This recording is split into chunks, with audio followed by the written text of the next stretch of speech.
नमस्कार, आप देख रहे हैं मुकाबला। आपके साथ मैं हूं गौनिका अरोड़ा। उत्तराखंड में पहली बार सांप्रदायिक तनाव का मामला सामने आ रहा है। उत्तरकाशी में लव जिहाद के विवाद से शुरू हुआ बवाल मुस्लिम कारोबारियों के पलायन तक पहुंच गया। 15 जून को हिंदू संगठनों ने उत्तरकाशी में महापंचायत बुलाई है, तो 18 जून को देहरादून में मुसलमानों की महापंचायत है। असदुद्दीन ओवैसी अमेरिका में इस मुद्दे पर बोल रहे हैं, तो महमूद मदनी ने अमित शाह और सीएम धामी को चिट्ठी लिख दी है। मगर पड़ताल बताती है कि बीते 2 दशक में उत्तराखंड की डेमोग्राफी में जबरदस्त बदलाव आया। इसकी वजह से जमीनों पर अवैध कब्जे बढ़े हैं। यही वहां के लोगों के गुस्से की वजह बन गया है। इस पर बात करेंगे, लेकिन उससे पहले ये रिपोर्ट देखते हैं। उत्तराखंड का उत्तरकाशी उबल रहा है। ट्रिगर पॉइंट बना लव जिहाद का एक सो कॉल्ड मामला और बहस राज्य की बदलती डेमोग्राफी तक चली गई। 2000 में जब नया उत्तराखंड राज्य बना, तब वहां मुसलमानों की आबादी महज 1.5% थी। 2011 की जनगणना के मुताबिक ये 14% हो गई और अब ये 18% बताई जा रही है। लव जिहाद के मामले के बाद मुसलमानों की दुकानों और घरों पर शहर छोड़ने के पोस्टर लग रहे हैं। स्थानीय लोगों का आरोप है कि देवभूमि की बसावट में ये बदलाव कांग्रेस राज में माइनॉरिटी की मोहब्बत का परिणाम है। फिलहाल लव जिहाद के खिलाफ 15 जून को हिंदू संगठनों ने उत्तरकाशी में महापंचायत बुलाई है, तो जवाब में 18 जून को मुसलमानों ने देहरादून में महापंचायत बुलाई है और पलायन के लिए दबाव बनाने का आरोप लगाया है। अमेरिका दौरे पर गए ओवैसी भाईजान को अचानक उत्तरकाशी में बसे मुसलमानों से मोहब्बत जागी। अब हद ये हो गई है कि उत्तरकाशी उत्तराखंड में परोला मुकाम है, वहां पर मुसलमान घरों पर एक एक्स मार्क लगा दिया गया है और लगाकर उनसे पोस्टर चिपका दिए गए कि जून 15 तक आप लोग इस इलाके को छोड़ के चले जाएंगे।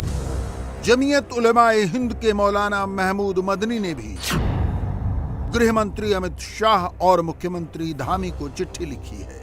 चिट्ठी में 15 जून को होने वाली महापंचायत रोकने और मुस्लिम कारोबारियों को सुरक्षा देने की गुजारिश की गई है।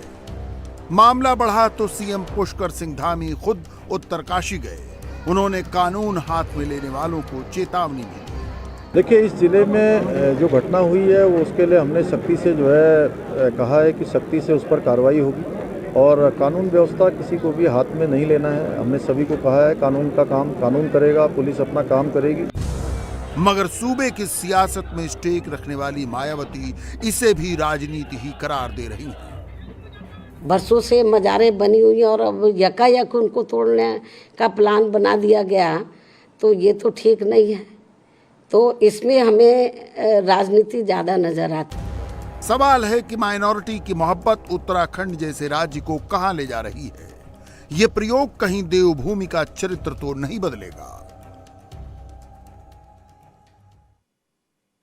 तो इसी मुद्दे पर बड़ी बहस की शुरुआत करते हैं। सभी मेहमान हमारे साथ जुड़ चुके हैं। आरपी सिंह, प्रवक्ता बीजेपी, जयेश पटियाल जर्नलिस्ट हैं, वहां के स्थानीय पत्रकार हैं, मुफ्ती वजाहत कासमी संयोजक हैं, मुस्लिम राष्ट्र मंच के AIMM के प्रवक्ता आदिल हसन, इसके अलावा इस्लामिक स्कॉलर मुफ्ती मंजूर जियाई हमारे साथ जुड़े हुए हैं। सबसे पहले आरपी सिंह जी, मैं आपके पास आना चाहूंगी।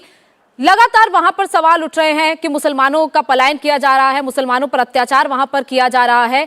क्या हो रहा है उत्तराखंड में? आपकी ही सरकार है, बीजेपी की सरकार वहां पर है, क्या इस वक्त स्थिति वहां पर है? आप लोगों के पास क्या रिपोर्ट्स आ रही हैं? इस प्रकार का कोई मामला नहीं है कि कहीं मुसलमानों पर कोई अत्याचार हो रहा है, जहां उनके ऊपर कोई उनको प्रताड़ित किया जा रहा है। ये कहीं जमीन पर कुछ नहीं है इस प्रकार की। हाँ, कुछ पोस्टर लगे हैं, उसके खिलाफ एक्शन की भी बात होगी। पुलिस उसको चिंता कर रही है कि इस प्रकार के पोस्टर क्यों लगे हैं वहां पर। परंतु एज सच कहा जाए कि मुसलमानों पर अत्याचार हो रहे हैं, वहां पर जैसे हैं वैसे मुसलमान रहते हैं। हाँ, सरकार वहाँ पर 2 कानूनों पे काम कर रही है। यूसीसी के कानून पे सरकार काम कर रही है। उसको लेकर कुछ लोग तंग हों या उसको लेकर कुछ लोग शरारत करने के मूड में हों या उसको प्रीएम्प्ट करते हुए कुछ लोगों ने अपनी तरफ से कुछ जानकर पोस्टर दूसरे तबके के लगा दिए ताकि ये प्रीएम्प्ट हो जाए, देखो जी यूसीसी ला रहे हैं, इससे पहले मुसलमानों को प्रताड़ित किया जा रहा है, इसलिए ये यूसीसी ना आए। या फिर जो लव जिहाद वाला मामला है उसको लेकर थोड़ा कई बार लोग करते हैं दूसरे पाले में जाकर खेला कर लेते हैं, हो सकता है कुछ इस प्रकार का मामला, प्रति जांच का विषय है। एक बार जांच पूरी होगी तो मामला निकल कर आएगा कि असल में क्या है और कौन लोग इसके पीछे हैं। ठीक है आदिल जी, लगातार वहां पर जैसे जो सवाल उठ रहे थे उसका जवाब आरपी सिंह जी ने दे दिया कि ऐसा कुछ भी नहीं है, कोई ऐसा अत्याचार नहीं हो रहा है, तो फिर क्यों ऐसा अज़दुद्दीन ओवैसी की तरफ से अमेरिका में जाकर ऐसे बयान दिए जा रहे हैं कि मानो कैसे ऑप्रेस किया जा रहा है मुसलमानों को वहां पर? अगर किसी के आंख में मोतियाबिंद है तो उसका इलाज हैदराबाद में भी है और मद्रास में भी, चेन्नई में भी बहुत अच्छा आंखों का इलाज होता है। पूरी दुनिया ने देखा है वीडियो किस तरीके से मुसलमानों के दुकान को टारगेट किया जा रहा है। मैं पूछना चाहता हूं वहां के डीजीपी जो अशोक जी हैं वो क्या कर रहे हैं? सुप्रीम कोर्ट का गाइडलाइन है, उसी उत्तराखंड में धर्म संसद लगा था, मुसलमानों को गाली दी गई थी। क्या उन डीजीपी साहब को नहीं दिखा सुप्रीम कोर्ट का ऑर्डर? जब किसी धर्म के विशेष के बारे में बोला गया, सुप्रीम कोर्ट ने कहा है सीयू मोटो लेके एफआईआर की, क्या डीजीपी साहब को नहीं दिखता है? क्या भाजपा के चीफ मिनिस्टर को नहीं दिखता है कि मुसलमानों के दुकान को टारगेट किया गया है? मैं बीच में नहीं बोला, बीच में नहीं सुनना पसंद करता हूं, बीच में पूरा उनका सवाल सुन एक बार पूरे उनकी पूरी बात सुन ले, उनके टप टप नहीं किए थे। एक मिनट पूरी बात सुन ले सर, एक मिनट आरपी सिंह जी। बीच में टप टप मत कीजिए, बीच में टप टप मत कीजिए, टप टप अपने घर में क्या कीजिए, ढंग से बोलो। आपका सुनने नहीं आए हैं, सुनाने आए हैं। जुबान संभाल के रखो, आदिल जी चुप रहो ज्यादा, समझे? आदिल जी जरा आराम से बात करो। समाज में वेमनेस फैलाने आदिल जी जरा आराम से आदिल जी औकात में रहो, ज्यादा टप टप मत करो। आदिल जी जरा भाषा की मर्यादा, ये कैसे बोल रहे हैं आप? नहीं दिखता है ये आप कैसे बोल रहे हैं? नहीं दिखता है ऑर्डर, ये कैसे आप बात कर रहे हैं? कैसे ही बोल रहे हैं? आपसे सवाल का जवाब दीजिए ना जो मैं आपसे पूछ रही हूँ। भद्दी भाषा इस्तेमाल करूंगा अभी, ये बात खड़े होंगे अभी यहाँ से। आदिल जी भाषा की मर्यादा रखिए, उससे मर्यादा में रहते हुए जवाब दीजिए। सीखेंगे आप भाषा की मर्यादा रहते हुए जवाब दीजिए। नहीं दिख रहा है उत्तरकाशी में क्या हो रहा है?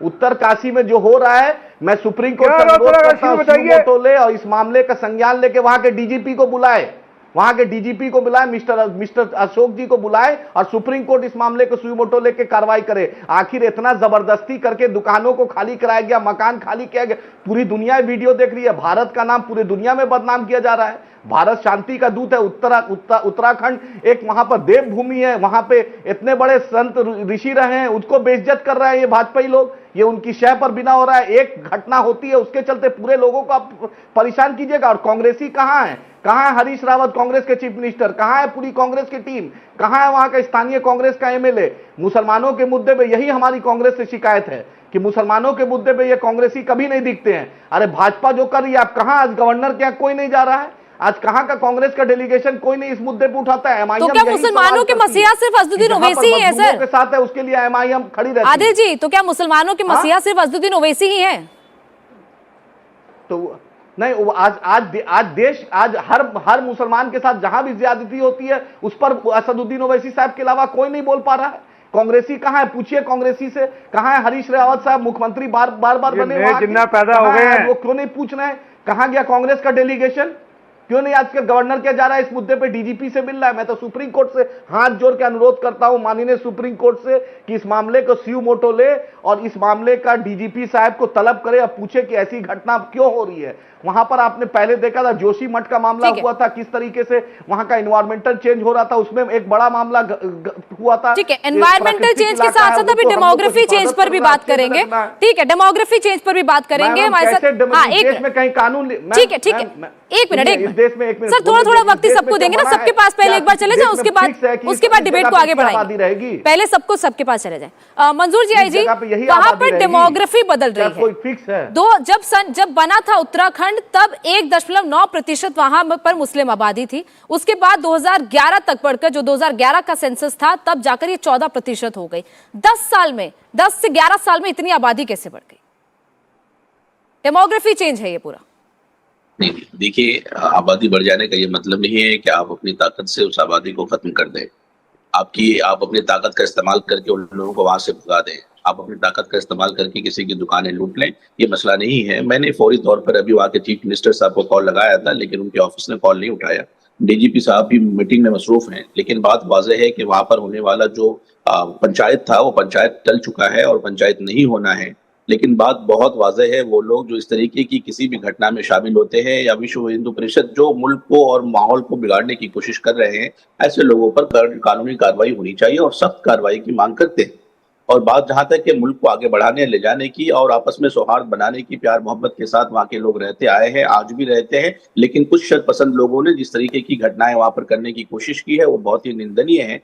ऐसी घटनाओं की मजम्मत होनी चाहिए और साथ ही साथ वो लोग जो प्यार और मोहब्बत को बढ़ावा देना चाहते हैं और वो उनको आगे आना चाहिए और वहां के माहौल को सही रखना चाहिए, क्योंकि हिंदू मुसलमान सिख ईसाई हिंदुस्तान की जमीन के रहने वाले हैं, इसी जमीन से मोहब्बत करने वाले हैं। कुछ लोग शरपसंदी जरूर कर रहे हैं लेकिन सारे लोग ऐसे नहीं है। वहां के लोगों में बहुत प्यार है, बड़ी मोहब्बतें हैं, बड़ी भाईचारगी है। उत्तराखंड तो प्यार और मोहब्बत के लिए जाना जाता है वहां के लोगों में, लेकिन वो कुछ बाहर से आए हुए तत्व जो लोग हैं वो लोग वहां पर ऐसी घटनाएं करके मुल्क के माहौल को और रियासत के माहौल को खराब करने की कोशिश कर रहे हैं। आज ही मैं चीफ मिनिस्टर से शाम में दोबारा बात करने की जरूर कोशिश करूंगा ताकि वहां के वातावरण को सही किया जा सके। ठीक है, अब वहां की मौजूदा स्थिति क्या है वो हम वहां के स्थानीय पत्रकार से जान लेते हैं। जयेश मटियाल जी, आप वहां पर लगातार रिसर्च कर रहे हैं, आप इस पूरी खबर को कवर कर रहे हैं, क्या इस वक्त मौजूदा सिचुएशन है? जैसे वो कह रहे हैं उत्तराखंड जैसे शांत राज्य में इस तरीके से वहां बवाल किया जा रहा है, क्या इस वक्त करंट सिचुएशन है? ये आपसे बेहतर शायद कोई ना बता पाए। देखिए, उत्तराखंड शांत राज्य था, है और रहेगा ही। अभी मैं काफी दिनों से पुरोला में रहा हूँ और पुरोला क्या, बड़कोट हुआ, नौगांव हुआ, ये काफी आसपास के जो गांव हैं वहाँ पर स्थिति मीडिया जो हाउसेस हैं वो जो दिखा रहे हैं या फिर जितने भी पॉलिटिशियन हैं, मैं उन पर बात नहीं करूँगा, लेकिन जो स्थिति आपको बताई जा रही है वैसे बिल्कुल भी नहीं है। जो भी इस तरीके की चीज़ें दिखा रहे हैं उन्हें 2-4 दिन पुरोला घूम के आना चाहिए। ठंडी वादियाँ हैं और जो गर्मियाँ स्टूडियो में बैठ के या फिर विदेशों में जाकर के दिखाई जा रही हैं वो सारी पुरोला में ठंडी हो जाएंगी। एकदम शांति का माहौल है, कोई दिक्कत नहीं है। वहाँ के हिंदू तो कह ही रहे हैं, मैंने वहाँ के हिंदुओं से बात करी है, हिंदुओं के अलावा जो वहाँ पर मुस्लिम हैं वो भी यही बातें कह रहे हैं। तो ये प्रोपेगेंडा है, मेरे ख्याल से जो बाहर दिखाए जा रहे हैं वो सारा प्रोपेगेंडा है। आप पुरोला घूमिए, 1-2 दिन रहिए और आपको पता चल जाएगा कि पुरोला में उत्तराखंड की शांति। ठीक है सर, वहां पर लगातार ये कहा जा रहा था कि हिंदू भी पलायन कर रहे हैं, मुस्लिम भी पलायन कर रहे हैं, जो मुख्य मामला है उस पर लगातार दोनों पक्ष आमने सामने हो गए हैं। जैसी स्थिति देख रहे हैं आपने उससे बिल्कुल इनकार कर दिया, लेकिन जो बाहर खबरें आ रही है, कौन है ऐसे लोग जो वहां से फैला रहे हैं? वहीं पर क्या कुछ ऐसे स्थानीय नेता आ रहे हैं जो इस तरीके की बातें वहां पर आकर फैला रहे हैं और उसके जरिए ही बाहर ऐसी चीजें आ रही हैं?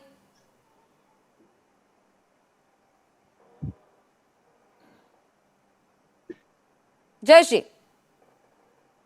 सॉरी जयेश जी, आपसे पूछ रही हूं मैं, तो कौन है वो लोग जो वहां पर ऐसा प्रोपेगेंडा फैला रहे हैं? जैसे आप कह रहे हैं कि वहां पर स्थिति शांत है, कुछ भी ऐसे हालात नहीं है, तो कौन है जो वहां के थ्रू यहां पर पूरे देश में ऐसा प्रोपेगेंडा फैला रहे हैं? विदेश तक चला गया, ओवैसी साहब वहां से बयान दे रहे हैं। आपने उन्हीं का नाम लिया ना, ओवैसी साहब हैं और ऐसे कई लोग हैं। वहाँ के स्थानीय पत्रकार नहीं कह रहे, वहाँ के स्थानीय लोग तो कह रहे हैं कि यहाँ शांति का माहौल है, स्थानीय स्तर पे कुछ नहीं हो रहा है, लेकिन जो लोग वहां पर हैं ही नहीं वो इस तरह की खबरें और इस तरह की अफवाह बाहर फैला रहे हैं। वहाँ के स्थानीय लोग कुछ भी नहीं कह रहे हैं, वहाँ शांति है। तो ओवैसी हो गई, इन जैसे लोग, मैं नाम तो आप ले रहे हैं तो मैं उसी पर कह रहा हूँ, इन जैसे लोग ही हैं जो बाहर, आप सोशल मीडिया पर देखिए कुछ पुराने वीडियोस जो उस दिन बीत गए हैं। मैं ये नहीं कह रहा हूँ कि जो फुटेज सामने आए हैं वो चिंताजनक नहीं है, वो चिंताजनक थे, लेकिन वो बहुत पहले थे और उसे समझने के लिए हमें ये समझने की जरूरत है कि वो स्थिति क्यों आन पड़ी कि लोगों को सड़कों पर उतरना। आप वो देखिए ना, वहाँ आसपास के कितने ही गांव हैं, मैं आपको नाम उंगली पे अपनी गिना सकता हूँ, कितने गांवों के नाम जहाँ इस तरह की घटनाएं हुई। तो आप उस आक्रोश को भी समझिए, और वो आक्रोश कुछ दिन पहले था, अब नहीं है।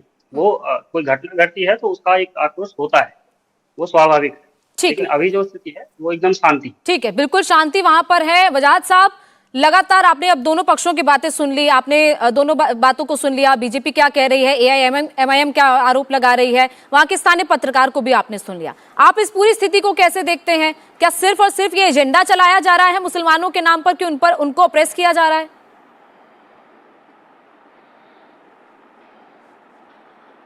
देखिए, उत्तराखंड कोई हमारा बहुत दूर का सूबा नहीं है, बहुत दूर का स्टेट नहीं है, बहुत नज़दीक का स्टेट है और हमारे बहुत अच्छे रिलेशन वहाँ पर हैं। और मैं लगातार जो है मीडिया के थ्रू भी देख रहा हूँ और लोगों से बात भी कर रहा हूँ। वहाँ के मुसलमान खुद इस बात को कह रहे हैं कि हमें एक लंबे ज़माने से यहाँ कोई तकलीफ नहीं हुई, तो पहली बात तो यही चिंताजनक है कि अब ये तकलीफ का माहौल क्यों पैदा हुआ। डेमोक्रेसी, कानून, भाईचारा, मोहब्बत, आपके पैनल पर मैं देख रहा हूं तरह तरह की बातें हो रही हैं, लेकिन क्या इस बात के लिए भी कोई चिंता करेगा कि बहन बेटियां महफूज क्यों नहीं हैं? क्यों हिंदू किसी मुसलमान को और कोई मुसलमान किसी हिंदू की बच्ची को ले जाकर के माहौल को खराब करने की कोशिश कर रहा है? और एक इसमें चिंता की बात यह भी है कि भीड़ जिस तरह की बात कर रही है, चाहे वो नाराए तकबीर अल्लाहू अकबर को लेकर के हो या जय श्री राम को लेकर के हो, और फिर अमेरिका में जाकर के कांग्रेस और एमआईएम एक ही सिक्के के दो पहलू, राहुल गांधी हो या ओवैसी साहब हो, देश को बदनाम करने की कोशिश कर रहे हैं। तो ये सब जो है एक प्रोपेगेंडा और एक साजिश के तहत है। लोकसभा का चुनाव आ रहा है, उत्तराखंड जैसा वो स्टेट जो देवताओं की भूमि है, जो पवित्र जगह है, मुकद्दस जगह है, साफ सुथरी जगह है, अच्छा माहौल है, उसको खराब करने की कोशिश की जा रही है। मैं मुसलमान जितने संगठन वहां काम कर रहे हैं, मैं उनसे भी ये अपील करूंगा कि जब मुसलमान खुद बयान दे रहा है टीवी पर आकर के, मैं अभी सुन रहा था आपके चैनल पे आने से पहले कि मुसलमान खुद कह रहे हैं कि हमें आज तक वहां कोई तकलीफ ही नहीं हुई है, जबकि वहां 10-5 ही घर हैं, 10-5 ही दुकानें हैं, और हिंदू समुदाय के लोग हैं 20,000, 30,000, 50,000 बड़ी तादाद में। लेकिन वो कह रहे हैं कि जब हम वहां से निकले तो वो लोग रो रहे थे, हम लोग हमेशा इकट्ठे रहे, एक दूसरे के जज्बात हमसे जुड़े हैं, तो फिर तकलीफ कहां आई है? मैं सारी चीजें बर्दाश्त कर सकता हूं, लेकिन डेमोक्रेसी, इस्लाम का कानून, देश का कानून, कुछ कोई भी चीज इस बात की इजाजत कैसे देगी कि आप मेरी बहन बेटी को ले जाओ या मैं आपकी बहन बेटी को ले जाऊं? इस बात पर क्यों चर्चा नहीं हो रही है कि क्यों ये इस तरह के किस्से देश में जगह जगह, गाजियाबाद से लेके महाराष्ट्र तक और महाराष्ट्र से लेके उत्तराखंड तक है, इस पर क्यों पैनलिस्ट और क्यों ओवैसी को चिंता नहीं हो रही है? ओवैसी लव जिहाद की हिमायत क्यों कर रहे हैं? ओवैसी इस तरह की घटनाओं को क्यों बढ़ावा देने की कोशिश कर रहे हैं? इससे हिंदू मुस्लिम में नफरत पैदा होगी। मैं किसी की बहन बेटी को ले जाऊंगा तो वो मुझे मोहब्बत से देखेगा, वो मुझे वहां बसने देगा, वो मुझे बसने देगा वहां पर, वो मुझे नहीं बसने देगा, वो मुझे मोहब्बत की निगाह से नहीं देखेगा। मैं उनसे कारोबार कर रहा हूं, पैसे कमा रहा हूं, सुकून के साथ रह रहा हूं, हम मुझे उनकी बहन बेटियों को इज्जत भी देनी चाहिए। ठीक है कासमी जी, हाँ जवाब दीजिए। आदिल जी बोलिए। मैडम कासमी साहब को बोलिए कि उत्तराखंड जाए, उनको तो केंद्र सरकार से सिक्योरिटी भी मिली हुई है, जरा जाए उत्तराखंड और जाकर देखें कि दुकानों पे कैसे निशान है। हम कभी नहीं इस बात का प्रोत्साहन देते हैं कि दूसरे धर्म में आप जबरदस्ती शादी कराइए। बैठ के मौलाना साहब चैनल पे झूठ मत बोलिए, हम इस बात को कंडेम करते हैं। हम जो ये बोल रहे हैं कभी नहीं दे रहे हैं। जाए वहां पे अपने अमित शाह को बोले, सुनिए बोलने दीजिए, वहां के डीजीपी को बोले आप, उत्तराखंड वहां पे वहां पर वीडियो आया है, चैनल से चलाया है, उत्तराखंड पुलिस बोलने दीजिए, बीच में नहीं। आदिल जी वीडियो का जवाब, वहां पर जो क्रॉस लगे हैं उसका जवाब वो आपको जयेश पटियाल जी ने भी दिया कि वो कुछ दिन पहले का था, ये हुआ था, लेकिन अब वहां पर ऐसे हालात नहीं है जैसा कि आप लोग बात कर रहे हैं। सुनिए, जो हालात हैं मेरे वहां की सरकार से अनुरोध है, सर तन से जुदा नहीं हुआ, जिसने गलत किया उस पर फिर बीच में बोल रहे हैं, फिर बीच में बोल रहे हैं। कासमी जी बात पूरी करने दें। कासमी जी आपकी बात का जवाब ले दो। फिर कासमी साहब ठीक है, एक मिनट बात पूरी करने। कासमी साहब एक मिनट रुक जाइए। फिर सरकार का दरबारी मत कीजिए, चुप रहिए थोड़ा सा, सरकार का दरबारी मत कीजिए, चुप रहिए। सुनिए मेरा यही कहना, उत्तराखंड सरकार से अनुरोध है, वहां के डीजीपी से, चीफ सेक्रेटरी से अनुरोध है, फिर ठीक दरबारी मत कीजिए, आपका पता है आपके बारे में, इसलिए उतना ही बोलिए जितना सच्चाई जानते हैं। मैं सरकार से अनुरोध करता हूं, वहां के डीजीपी से, चीफ सेक्रेटरी साहब से अनुरोध करता हूं कि वहां पर शांति कायम हो, ऐसी स्थिति नहीं बने। देखिए यार ये कासमी जी एक दूसरे पे पर्सनल अटैक न करेंगे तो इनको नींद नहीं आएगी। अरे मैडम आपको नहीं पता है ना, इनको सुरक्षा इसी कारण में मिली है दिल्ली पुलिस से कि बैठ के भाजपा की वकालत करे, बिना देखे दिल्ली में बैठ के आप उत्तराखंड पे बात कीजिए ना, उत्तराखंड की बात कर रहे हैं, इनको सुरक्षा मिली हुई है, उत्तराखंड की बात कीजिए ना। इनको इसीलिए उनको सिक्योरिटी मिली नहीं मिली इससे क्या लेना देना इस डिबेट का, इससे उत्तराखंड का क्या लेना देना? मैम इसीलिए मिली हुई है, बतलाइए ना, जाए ना सिक्योरिटी लेके, लोग के बीच एक वीडियो दिखलाए कि लोग को शांति का अपील करे। मिली है। अरे छोड़िए सर, उनकी सिक्योरिटी की चिंता आपको, उनको मिली है नहीं मिली, किससे मिली, आपको क्या लेना देना? आप उत्तराखंड की बात कीजिए। कासमी जी आप जरा 2 मिनट, सर आप 2 मिनट चुप हो जाइए, ठीक है? बैठ के स्टूडियो में दलाली करते हैं सरकार का। आदिल जी रतन है ओवैसी साहब। आदिल जी आप जवाब दीजिए, जयेश मटियाल ने जो कहा आपने सुना, आप उसका जवाब दीजिए।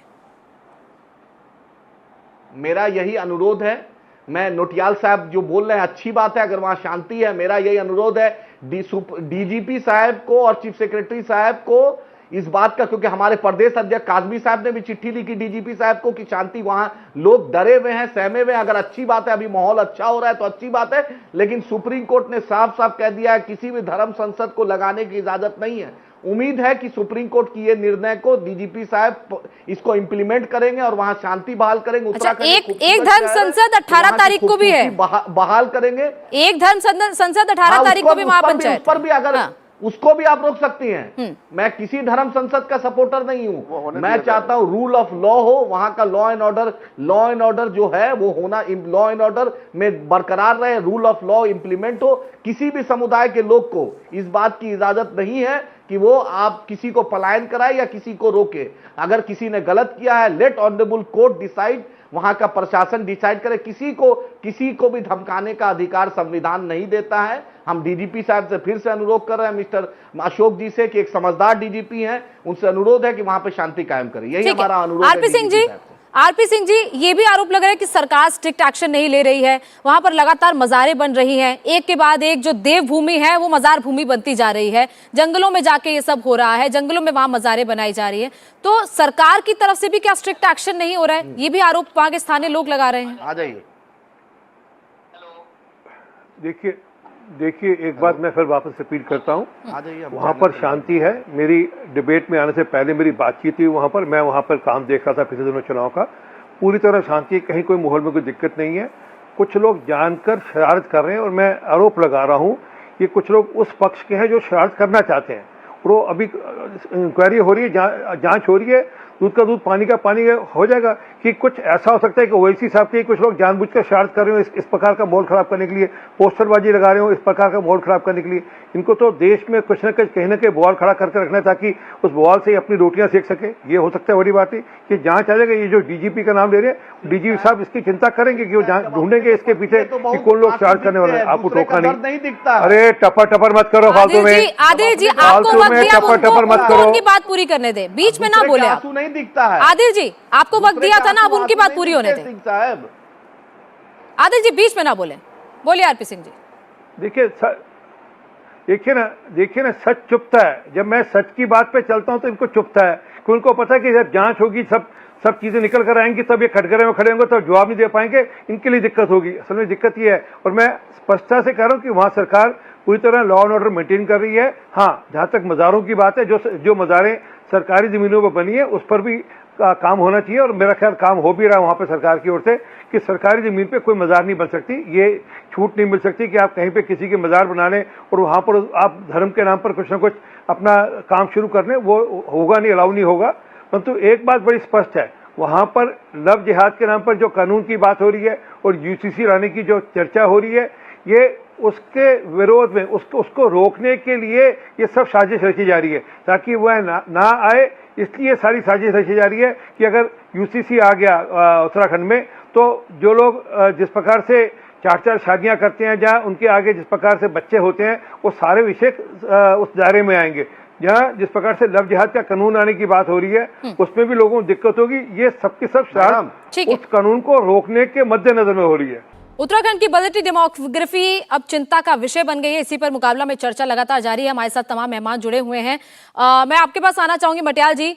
जिस तरह आपने अभी सबको सुना, वो कह रहे हैं कि डीजीपी क्लैरिफिकेशन दे, मुख्यमंत्री से बात करें, लेकिन वहां की मौजूदा स्थिति क्या है? वहां पर क्या सच में ऐसा हो रहा है कि एक के बाद एक मज़ारें बनती जा रही हैं? जो डेमोग्राफी है वो 1.5% से बढ़कर मुस्लिम समुदाय की आबादी 14% तक हो गई है। ये क्या हो रहा है? इसके पीछे की अगर आपने स्टडी करने की कोशिश की होगी तो क्या निकलकर सामने आया? देखिए, जहां तक डीजीपी और सीएम साहब का ये लोग कह रहे हैं, वो अपने स्तर पर जो कर रहे हैं वो कर रहे हैं। ये मतलब स्टूडियो में बैठ के हम लोग नहीं कह सकते हैं कि हमने फोन किया उन्होंने नहीं उठाया। तो वो लोग अपने स्तर पर जो कर रहे हैं, जो काम कर रहे हैं, शांति बहाल है, और शांति बहाल है, उसमें कोई दिक्कत नहीं है। और जहां तक रही डेमोग्राफी की बात, वो धीरे धीरे बदली है। मैं पुरोला की बात करूंगा। तो पुरोला में जो स्थानीय लोगों ने कहा है, 8-10 साल पहले जहाँ दुकानें एक आधा, खासतौर पर जो परिवार थे, करीबन 44-45 साल पहले एक परिवार आया, लेकिन आज वही जो है वो जो 100-150 या 50-60 की आबादी थी, वो बहुत बड़ी है। वो आज 1,500-2,000 के आसपास है, और उसमें कई लोग हैं जो स्थानीय, जो वहाँ रह रहे हैं वो भी हैं, और उसके अलावा जो बाकी फेरी वाले आते हैं, रेडी लगाने वाले आते हैं, उन सबको मिला करके तो डेमोग्राफी में बदलाव आया है। और रही मज़ारों की बात, उसको लेकर कई फुटेज वीडियो हम लोग देख ही रहे हैं, उन्हें तोड़ने का काम चल ही रहा है, तो ये सब तो चल रहा है। मटियाल जी, क्या इसमें बांग्लादेशी भी हैं, इसमें रोहिंग्यास भी हैं, जो आप कह रहे थे कि नहीं, हाँ बोलिए। रोहिंग्या और इनको लेकर पुरोला में तो कम से कम नहीं है जहाँ मैं था, और वहाँ केवल आसपास के हमारे ही जो आसपास के स्टेट हैं, केवल वहीं से लोग आए। कोई रोहिंग्या बांग्लादेशी इस तरीके का वहाँ अभी तक नहीं है। ठीक है, जियाई जी, आपने सुना, सबकी बात सुन ली आपने, अब इस बात को का जवाब दे दीजिए। वहां पर जैसे लगातार वहां पर संख्या बढ़ रही है मज़ारों की, एक केस स्टडी में आपको बता दूं, देहरादून में दून हॉस्पिटल है, उसके सामने एक मज़ार बनी। ये आरोप लग रहे हैं कि आसपास लड़कियों के कॉलेज है, वहां के थ्रू टारगेट किया जाता है, ये आरोप भी लग रहे हैं। देखिए, ये तो बिल्कुल बकवास बातें हैं। मज़ारात बनते नहीं हैं, और जो मज़ारात बहुत पुराने 100 साल 200 साल पुराने मज़ारात हैं, उस मज़ारात को छोड़ के नए तौर पर जो मज़ारात बना दिए जाते हैं, जो फर्जी मज़ारात हैं, ऐसे मज़ारात की कभी भी हिमायत नहीं हो सकती है। वो लोग जो मज़ारात की हिमायत यूं करते हैं कि अभी कल बना दिया, परसों बना दिया, ये कल परसों में मज़ारात बनते नहीं है। लेकिन बनते क्यों है सर? जियाई साहब, बनाए क्यों जाते हैं? मैडम, ये कब्रें हैं जो गवर्नमेंट के प्रशासन की इजाजत से किसी कब्रिस्तान के अंदर में दफन किया जाता हो किसी को। ये मज़ारात औलिया अल्लाह की होती है, जो बुजुर्गों के मज़ारात होते हैं, वो 100-200 साल पुरानी मज़ारात होंगे, जो कहीं पर होंगे, ये ताज़ा सूरत में कोई नहीं बनाए गए होंगे। और जो कुछ भी यहाँ पर फर्जीवाड़े चल रहे हैं, इस फर्जीवाड़े की मुखालफत मैं मुफ्ती मंजूर ज़ियाई करता हूँ, और बहुत शिद्दत के साथ करता हूँ कि ऐसे लोगों को कहीं पर भी जगह नहीं मिलनी चाहिए। आप कह रहे हैं सरकार की मंजूरी से बनती है, सरकार तो कब्जा हटवा रही है ना वहां से, मज़ारों को तोड़ा भी तो जा रहा है वहां पे। आप समझिए, मज़ारात जो होते हैं वो 100 साल 200 साल 500 साल पुराने मज़ारात होंगे वहां पे। वो आजकल जो बनती वो कब्रें हैं, जो किसी के इंतकाल के बाद किसी को दफन कर दिया जाता है। तो ये ऐसी चीजों की इजाजत जब तक वहां की प्रशासन नहीं देंगे तो कोई खबर बना सकता है क्या? तो ऐसी सूरत हाल में वहां के जो सूरत हाल है, ताजा सूरत हाल, उसको समझना चाहिए। और फर्जीवाड़े जो मज़ारात बनाए जा रहे हैं उसकी मुखालफत करता हूं मैं। ऐसे किसी मज़ार की तस्दीक नहीं होनी चाहिए। और जो लोग इस तरीके की चीजें बना करके वहां की जगहों को हिरासत कर लेने की कोशिश करते हैं और अपना कब्जादारी करने की कोशिश करते हैं, ऐसे लोगों पर कार्रवाई की मांग भी करता हूं मैं। बात दरअसल मसला वो नहीं है, मसला ये है कि मुसलमानों का आबादी वहां बढ़ रही है। वो कैसे बढ़ रही है? आस पास के इलाके के लोग अपने बिजनेस कारोबार के लिए वहां पर जा रहे हैं, ये अच्छी बात है, कोई बुरी बात तो है ही नहीं। एक दूसरे रियासत का दूसरी रियासत के साथ ताल्लुक होता है, ये कोई बड़ा मसला नहीं है। लेकिन अगर किसी की दुकान को जलाया जाए, उसकी दुकान को तोड़ा जाए, ये बिल्कुल मुनासिब नहीं है। वहां के प्रशासन ने जो इस पर कार्रवाइयां की है, उस कार्रवाइयों की सराहना भी होनी चाहिए। और वहां के स्थानीय प्यार मोहब्बत करने वाले लोगों की बहुत सराहना मैं करता हूं, जिन लोगों ने अपने प्यार और मोहब्बत से उन तमाम नफरतों को खत्म किया है और आइंदा होने वाली नफरतों को भी खत्म करेंगे, इस बात की भी उम्मीद जताता हूं। ठीक है, हाँ आदिल जी बोलिए, आप काफी देर से कुछ बोलना चाह रहे थे, बोलिए। मैम, ये बोलना ये चाह रहे हैं कि नेशनल फैमिली सर्वे है, उस पर निकाल दीजिए। जो चार शादी बोलते हैं, जाकर पता कीजिए गुजरात में भाजपा एमएलए कितना शादी किए हैं, पता कर लीजिए। फैमिली सर्वे जाके निकाल दी। 4 से यही भारत सरकार है, सुप्रीम कोर्ट में एफिडेविट दी है कि हम कोई दूसरा कानून नहीं लाने जा रहे हैं। ये भारत सरकार की हेल्थ मिनिस्ट्री, जो इनके हेल्थ मिनिस्टर, उन्होंने दिया है कि 2 बच्चे और 3 बच्चे का हम कानून नहीं ला रहे हैं। सिर्फ टीवी में टीआरपी के लिए ये बोलते हैं। और जाकर पता नहीं, हमारी भाभी गुजरात में, उनको दिल्ली ले आइए। अगर इतना ही चिंता है तो उसके लिए भी कभी कीजिए, तब समझेंगे कि भाभी गुजरात में, उनको ले आइए। दिल्ली में बहुत बड़ा मकान है, उस पे रखे। इसलिए ज्यादा किसी धर्म विषय को टारगेट मत कीजिए ना। हम उत्तराखंड पे चर्चा कर रहे हैं, फिर पर्सनल अटैक पे आ जाते हैं। आप समझ नहीं, आप कैसे, मैं कहां किसी पर्सनल पे कर रहा हूं, ये तो सच्चाई है। आप किसी कम्युनिटी को टारगेट कर रहे हैं और आप बदनाम कर रहे हैं। किस प्रकार के जाहिल आदमी को किस प्रकार के जाहिल आदमी को डीजीपी साहब आदमी को लेकर आप ऐसी बातें करेंगे तो आपका ऑडियो बंद करना पड़ेगा। आप ऐसी बातें क्यों करें? आप उत्तराखंड में बात कीजिए ना। सच्चाई नहीं सुनिएगा क्या? नहीं, मैं हाँ, तो मेरा यही कि डीजीपी साहब आए, वीडियो जारी करे कि वहां पर शांति का खुद डीजीपी साहब जाएं और सुप्रीम कोर्ट इसको मॉनिटर करे। मेरा सुप्रीम कोर्ट से अनुरोध है, इस मामले को मॉनिटर करे और डीजीपी साहब आ जाएं। भाजपा सरकार में मजार पे मुद्दा पे आ जाएंगे, बच्चे पर आ जाएंगे, शादी पर आ जाएंगे, असली मुद्दा भूल जाएंगे। दुकान जला दी गई, पलायन करवा दिया जाएगा, उस पर कुछ नहीं बोलेंगे। डीजीपी साहब बहुत ट्विटर पे एक्टिव रहते हैं, वहां पर जाएं और एक बयान दें वहां पर जाकर। क्यों नहीं डीजीपी अभी तक स्पॉट पे गए? डीजीपी का काम क्या है? पुलिस प्रशासन का काम क्या है? वहां पर जाना, वहां के लोगों की फरियाद सुनना। चीफ मिनिस्टर जा सकते हैं, मंत्री जा सकते हैं। और मैं कांग्रेस के लोगों से भी पूछना चाहता हूं, अभी तक कांग्रेस के हरीश रावत साहब नहीं दिख रहे, दूसरे लोग नहीं दिख रहे हैं, क्यों? ठीक है, आरपी सिंह जी, कांग्रेसी कहां सो गए हैं क्या? ठीक है, आरपी सिंह जी वो कह रहे हैं डीजीपी नहीं जा रहे हैं स्पॉट पे, डीजीपी आकर बताएं कि क्या वहां पर हालात हैं, सुप्रीम कोर्ट मॉनिटर करे। नहीं, इनके ये बदज़बान प्रकार के लोग हैं, घटिया सोच के लोग अपने चैनल पे आप ले आते हैं, माफी चाहता हूं। जिनके बारे में कुछ कहूंगा तो अभी ये भाग खड़े होंगे, फिर ये गाली गलौज पे आ जाएंगे।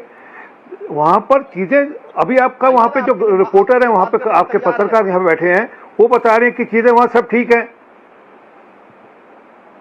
हाँ, आप तो अपना वो बता रहे हैं कि सब चीजें ठीक है वहां पे, आदिल जी रुक जाइए, 2 दिक्कत नहीं है। 2 मिनट रुक जाइए, 2 मिनट रुक जाइए, उनको बात पूरी करने दें। बोलिए सर। डीजीपी साहब क्यों नहीं जा रहे हैं? डीजीपी इनको असल में दिक्कत इसी बात से है कि वहां पे जो मैं वापस पत्रकार की इज्जत करता हूं, मैं डीजीपी साहब से अनुरोध कर रहा हूं। अरे सर उसी का तो जवाब दे रहे हैं वो, उसी का तो जवाब दे रहे हैं, सुन तो लीजिए जवाब।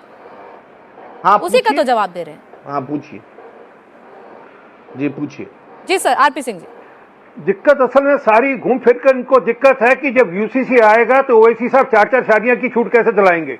दिक्कत सारी इस बात की है, और कोई दिक्कत नहीं है। दिक्कत इनको है कि अगर लव जिहाद का कानून आएगा तो किस प्रकार से ये जो आजकल शरारत के रूम से नाम बदलकर बेटियों को वहां पर बरगलाकर शादियां की जा रही हैं, उसको कैसे रोकेंगे। धर्म परिवर्तन की जो पूरी प्रथा उसको उसमें कैसे ये आगे बढ़ावा देंगे। ये सारा मामला तो इसी बात का है कि ये चाहते नहीं कि ये जो सारा मामला इस समय ये जो आपने संख्या बता, असल में क्या है जी, ये असल में मैं माफी चाहता हूं, फिर मैं ये अच्छे शब्द नहीं है और अच्छी भाषा नहीं है जो इस्तेमाल कर रहे हैं। अगर आप चाहते हैं, अगर आप उसको अगर आप डिबेट को मॉडरेट आदिल जी, आदिल जी मुझे छोड़ दीजिए। आदिल जी एक एक करके सब अपनी बात रखेंगे ना, आप ही थोड़ी ना बोलते रहेंगे, बाकी भी तो लोग हैं डिबेट में। रुक जाइए, आपसे आपके पास मैंने आपका जवाब ले लिया, बाकियों का ले लें। एक रुक जाइए, पहले उनको बात पूरी करने दें। ठीक ठीक, बोलिए सर। तो मैं जो मूल बात कह रहा था, सारी बात की पीड़ा इस बात की है कि उत्तराखंड में यूसीसी क्यों आ रहा है, और कोई पीड़ा नहीं है। हाँ, वहां पर डेमोग्राफी चेंज हुई, इसमें कोई शक नहीं है। वहां डेमोग्राफी 1.8 से बढ़कर 18% हो गई, ये इसमें कोई दो राय नहीं है। परंतु वहां की कोई पब्लिक, वहां के लोग इसके लिए लेकर कोई वहां पर कोई झगड़ा कर रहे हैं, मुसलमानों को मारपीट कर रहे हैं, ऐसा कुछ कहीं पे नहीं है। उसके ऊपर जो समाज में चेतना आनी, समाज में चेतना अपनी जगह आएगी। परंतु ये लोग सब वहां सद्भाव से रहते हैं, काम करते हैं, धंधे करते हैं, सब ठीक है वहां पर। परंतु ओवैसी साहब को जानकर शरारत करनी है, उनको बहाने ढूंढने हैं। और बड़ी बात नहीं, मैं वापस कह रहा हूं कि जब पूरी की पूरी बात की जांच होगी तो हो सकता है इस सारे के पीछे ओवैसी साहब और ये जो आपके चैनल में बैठे हैं, ये उन्हीं का हाथ निकले कि ये लोगों ने जानकर इस प्रकार का पोस्टरबाजी करी, जानकर इस प्रकार की शरारत करी। आरपी सिंह जी एक शॉर्ट में जवाब दे दीजिए सर। ये चिंता का विषय भी है क्या भाजपा के लिए, वहां की सरकार के लिए, कि वहां की डेमोग्राफी इतनी तेजी से बदल रही है? नहीं, ये सरकार का तो विषय अपनी जगह, ये समाज के लिए है कि अगर वहां पर डेमोग्राफी इतनी स्पीड के साथ बदल रही है और वहां पर जमीनों पर, व्यापार पर एक प्रकार से कब्जे किए जा रहे हैं, तो ये एक चिंता का विषय है। इसमें कोई शक नहीं है कि डेमोग्राफी का बदलना सबके लिए चिंता का विषय। परंतु इसके कारण से समाज में सद्भाव नहीं रहेगा, जब वैमनस्य से फैलेगा, ऐसा नहीं है कहीं पे भी। अभी फिर मैं वापस रिपीट कर रहा हूं, आपके जो रिपोर्टर यहाँ पे बैठे हैं, जो पत्रकार बैठे हैं, वो बता रहे हैं कि नीचे समाज में सब कुछ ठीक है, वहां पर कोई झगड़े नहीं हो रहे, कोई सिरफटाल नहीं हो रही वहां पर। हाँ, ओवैसी साहब जैसे लोग यूसीसी से डरे हुए हैं, उनको डर है कि उत्तराखंड यूसीसी से लाएगा तो देश में बाकी राज्यों में यूसीसी आएगा तो इनके लिए दिक्कत होगी। हाँ आदिल जी बोलिए। मैडम 30 सेकंड बोलिए 30 सेकंड में बात पूरी कीजिए। साहब और मुख्तार अब्बास नकवी साहब क्या किए हैं? शहनवाज साहब और मुख्तार अब्बास नकवी साहब कौन जिहाद किए हैं? लव जिहाद किए हैं कि लव किए हैं? जरा पूछिएगा तो उनको किस कैटेगरी में रख रहे हैं? भाजपा के नाम बदल कर गए थे, वो के मेंबर हैं, इनके केंद्रीय मंत्री रहे, वो क्या किए? शहनवाज साहब और असलम अर्जुन बनकर नहीं गया था, ये समझ कर ये बात।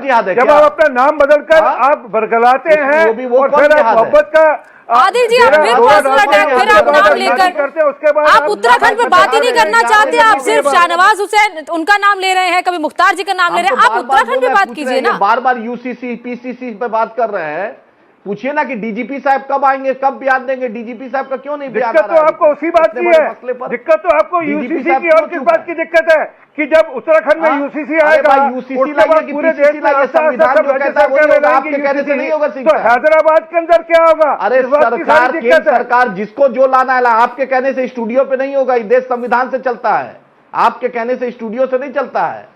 हाँ, अब आपके विदाई के वक्त आ गए हैं, बस 6-7-8 महीना बचे हैं। आपकी भद्दी भाषा विदाई से, के वक्त आ गए हैं। आपकी घटिया सोच से, आपकी गंदी आपका विदाई का बदजबानी वक्त से आ गया, 8-9 महीना में बस रहिएगा, वो कानून बस। के अनुसार ही होगा। आप वो बस ओवैसी साहब बचा जाकर के 8-9 लंदन महीना में जितना बैठकर दिन कर कुछ बोल लेते हैं। ठीक है, ठीक है, उससे आप होने वाला दोनों की नहीं है। बात सुन ली। ठीक है, ठीक है, बाकी मेहमान भी हैं, लंदन में कासमी जी। अमेरिका में बात कर रहे हैं। ठीक है, फिर भी अदब से मेरे बात बाप करें, का ओवैसी घर है, साहब हम कर रहे हैं। बोले। ठीक है, आप नहीं तो दोनों की मुझे बात कुछ मैंने और शब्द सुनी। इस्तेमाल करूं, अच्छा नहीं लगेगा आपको। ठीक है, ठीक है, आप दोनों की बात सुनी। कासमी जी, हिंदुस्तान मेरे बाप का घर है। अरे आदिल जी 2 मिनट रुक जाइए, बाकी मेहमान भी हैं।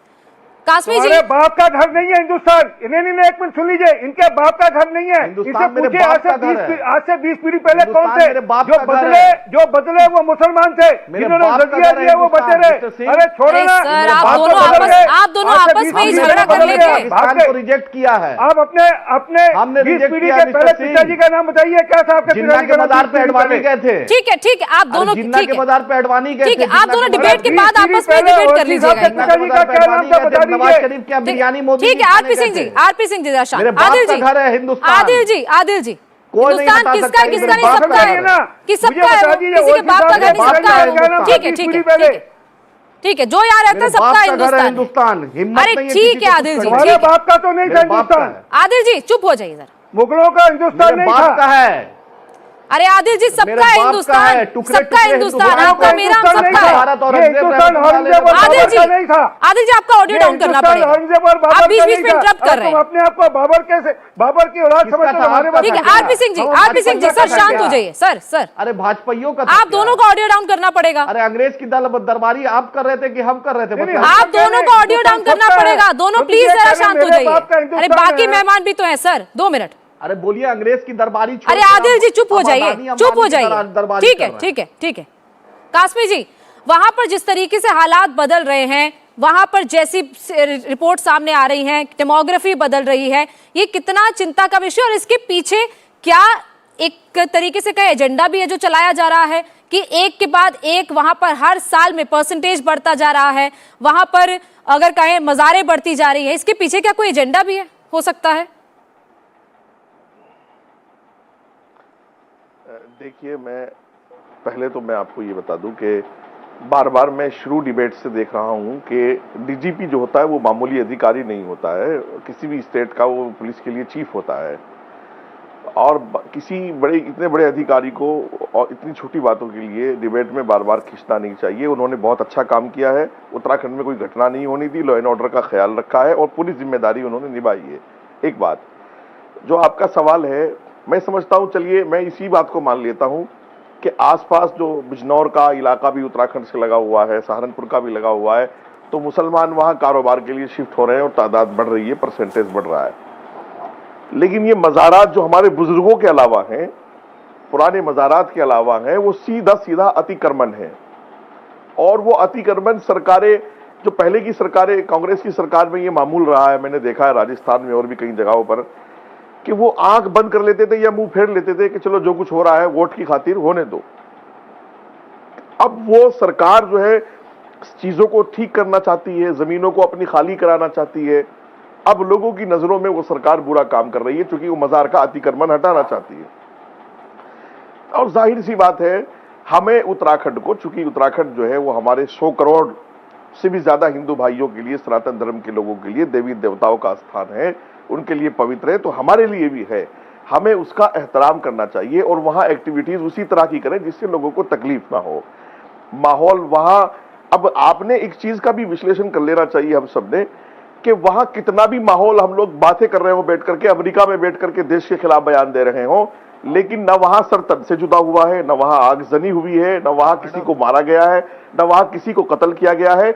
उत्तराखंड के शासन प्रशासन ने, वहां के हुक्काम ने, वहां की पुलिस ने, वहां के चीफ मिनिस्टर ने चीजों को मेंटेन करके साफ सुथरा माहौल रखा है। जाहिर सी बात है, किसी को तकलीफ हुई है बहन बेटी को लेकर के, तो वो नारेबाजी भी करेंगे, वो धरना प्रदर्शन भी करेंगे।